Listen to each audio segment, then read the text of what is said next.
Hello मेरे प्यारे subscribers, बहुत बहुत स्वागत है आप सभी का दुर्गास रेसिपीज पे। तो वक्त हो चुका है, शाम के 5 बज चुके हैं। तो यहाँ पे मेरे हस्बैंड है ना, छाता मैंने बाहर सुखाने के लिए कहा था, उन्होंने अंदर ही सुखा दिए क्योंकि वो बोर हो जाते हैं बाहर जाकर छाता सूखा हुआ छाता निकालने के लिए, तो अंदर ही सुखा दिए। और धुले हुए कपड़े मैंने चेयर पर रख दिए थे सुखाने के लिए, और थोड़े से कपड़े मैंने मशीन में डाल दिए हैं धोने के लिए। और यहाँ पे मैं आई हूँ किचन में क्योंकि आज मैंने खाना बना दिए थे, क्योंकि आज बेडशीट वगैरह चेंज करने का दिन था। मैं हफ्ते में एक बार बेडशीट निकाल देती हूँ धोने के लिए, और फैन वगैरह सब साफ कर लेती हूँ।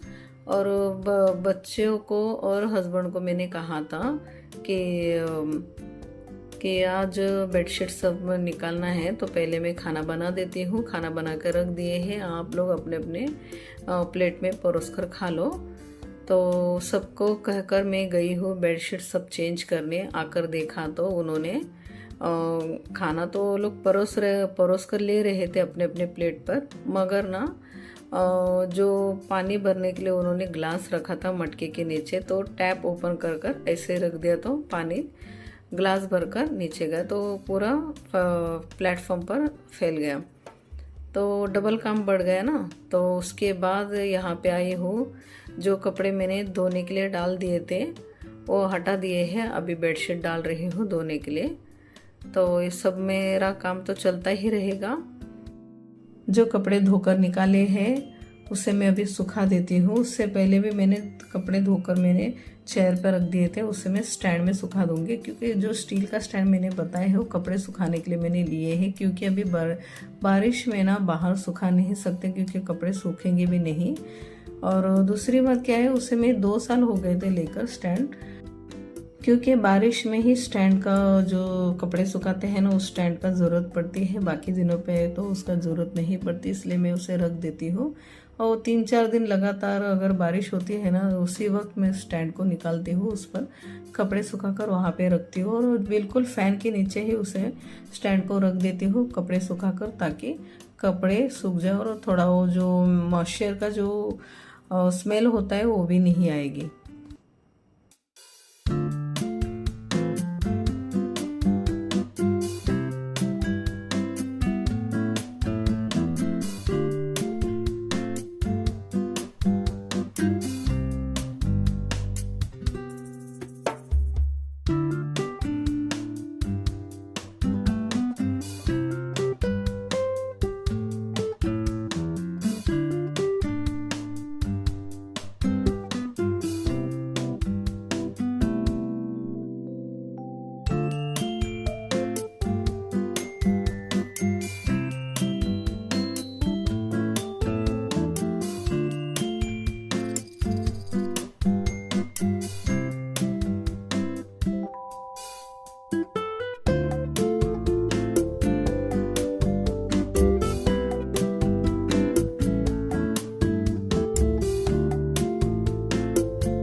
कपड़ों को सुखा दिए हैं और जो यहाँ पे टेबल पे कितना पसारा पड़ा था वो भी हटा दिए हैं। और जो शूज़ के जो बॉक्स है, शूज़ पहनने के लिए बॉक्स निकाले थे, उसमें शूज़ पहना तो ज़रूर मगर बॉक्स वही पड़ा था, तो उसे भी मुझे हटाना पड़ा। उसके बाद अभी मैं आई हूँ किचन में। जब भी मैं किचन में आती हूँ ना, सोचती हूँ काम कहाँ से शुरुआत करूँ। तो सबसे पहले जो बर्तन है उसमें जो स्पून भी उसमें ही रख दिए थे बच्चे और हस्बैंड, तो उसे मैं वो स्पून सब निकाल कर मैं घसने के लिए सिंक में डाल देती हूँ। और जो सब बर्तन है सब सेट कर कर किचन प्लेटफॉर्म भी साफ कर कर ले लेती हूँ और बर्तन को भी घस कर ले लेती हूँ।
बर्तन ही घस रही थी तो गीताली आई। गीताली का जो काम है वो कर लेगी और मेरा जो काम था वो पूरा हो चुका है, क्योंकि गीताली आने से पहले ही मुझे बर्तन घस कर क्लीन करना था, किचन प्लेटफॉर्म सब साफ़ करना था, तो सब हो चुका है। अभी मैं हॉल के जो मेन डोर है वहाँ पे मैं मैट डालकर अभी मैं हाथ धोने के बाद जा रही हूँ किचन में कॉफ़ी बनाने। तो मेरे लिए और मेरे हस्बैंड के लिए कॉफ़ी बनाने वाली थी, तो गीताली के लिए भी मैं साथ में कॉफ़ी बना रही हूँ। तो गीताली का जो काम पूरा हो जाए तब तक मैं यहाँ पे हम तीनों के लिए कॉफ़ी बना रही हूँ। गीताली को कभी भी मैं अपने घर के काम वाली नहीं समझती, उसे मैं अपने घर के सदस्य जैसा ही मैं समझती हूँ। मैं यहाँ तक कि अपने बच्चों को भी मैंने कह कर रखा है उसे मौसी ना बुलाए, आंटी कर कर बुलाए, क्योंकि उम्र से बड़ी है और वो अपने घर के सदस्य जैसा ही है। उसके साथ कुछ भी ऐसा मौसी या कामुल ऐसा आवाज़ ना दे, सिर्फ उसे आंटी कर कर ही उसे आवाज़ दिया करे। तो उसी तरह मेरे बच्चे भी उनको आंटी कर कर ही आवाज़ ही देते हैं।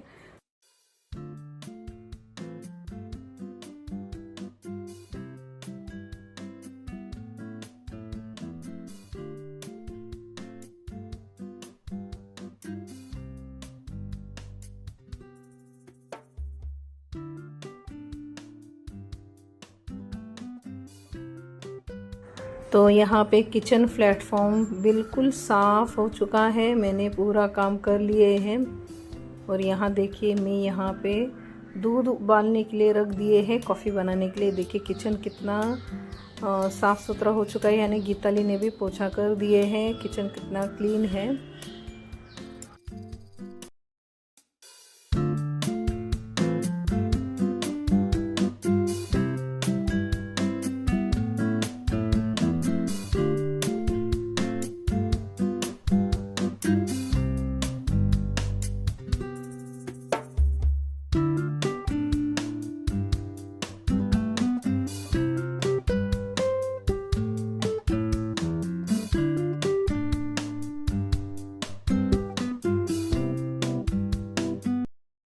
कॉफ़ी पीते पीते मुझे याद आया कि मेरे कपड़े जो है यानी साड़ी जो है कॉटन की साड़ियाँ मुझे लॉन्ड्री पे देना है। तो अभी सब काम तो हो चुका है, शाम का भी खाना रेडी है। तो मैंने कहा मेरे हस्बैंड को कि आप मेरे साथ आएंगे क्या, मुझे मेरी हेल्प के लिए, क्योंकि मुझे थोड़ा सा वहाँ पे शूट करना था। तो कॉटन की साड़ियाँ मुझे देना है लॉन्ड्री में। सिर्फ रोल प्रेस के लिए ही मैं साड़ियाँ लॉन्ड्री पे देती हूँ, धुलने के लिए नहीं देती हूँ, क्योंकि साड़ियाँ मैं घर पर ही शैम्पू में भिगो कर ही मैं धोती हूँ। जो हम लोग बाल धोते हैं या जो दूसरा जो कोई शैम्पू होगा उसमें ही मैं इसे भिगो कर रखती हूँ, ना ही इसे सर्फ में धोती हूँ, ना ही दूसरे जो लिक्विड से मैं धोती नहीं हूँ, और उसे वॉशिंग मशीन में कभी भी नहीं धोती, क्योंकि कॉटन की साड़ियाँ अगर हम लोग वॉशिंग मशीन में डालकर धोएंगे तो साड़ियाँ ख़राब भी हो सकती है, उसका जो कलर होता है वो स्पॉइल हो सकता है, यानी कलर के दाग भी लग सकते हैं। इसलिए मैं हमेशा वॉशिंग मशीन में साड़ियाँ धोना यानी कॉटन की साड़ियाँ धोना मैं हमेशा अवॉइड करती हूँ। उसे हाथों से ही मैं शैम्पू में भिगो कर धोती हूँ और उसे अच्छे से सूखने के बाद सिर्फ रोल प्रेस के लिए इसे लॉन्ड्री में देती हूँ। तो यहाँ पे मैंने साड़ी सब पैक करके लिए है। अभी मैं जा रही हूँ लॉन्ड्री में कपड़े रोल प्रेस करवाने।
साड़ियाँ मैंने दे दिए हैं रोल प्रेस कराने। तो भैया ने कहा नेक्स्ट डे आकर ले जाइएगा, क्योंकि अगले दिन संडे है, उसके बाद है मंडे को तो शॉप क्लोज रहेगा। तो उन्होंने कहा नेक्स्ट डे आकर आप ले जाइए। तो बिल उन्होंने लिख कर दे दिए हैं और मैं आ गई घर पर। और वीडियो मैंने स्टेप बाय स्टेप आपसे शेयर किए हैं, शाम के 5 बजे से लेकर रात तक का। और रात का में जो बर्तन घसना है खाना खाने के बाद, वो वीडियो में शूट नहीं कर पाऊंगी, क्योंकि मेरा पूरा काम मैंने शाम के बाद भी जो काम घर का काम होता है और बाहर का जो अपने खुद का जो काम होता है वो बाहर भी, यानी लॉन्ड्री पे साड़ी रोल प्रेस कर देना, वो भी मुझे जाना पड़ता है। ये पूरा वीडियो मैंने आपसे शेयर किए हैं। वीडियो पसंद आए तो लाइक शेयर सब्सक्राइब कीजिएगा और साथ ही साथ बेल बटन को भी प्रेस कीजिएगा। मैं जब भी बाहर से घर में आती हूँ, मेरा पैर धोना यानी हाथ पैर धोना होता ही है। और ख़ास कर हम लोग जो बारिश में से होकर बाहर से घर आते हैं, तो हमें बाथरूम में जाकर हाथ पैर साबुन से अच्छे से धोना ही धोना है। तो आप भी ये फॉलो कीजिएगा। Thank you.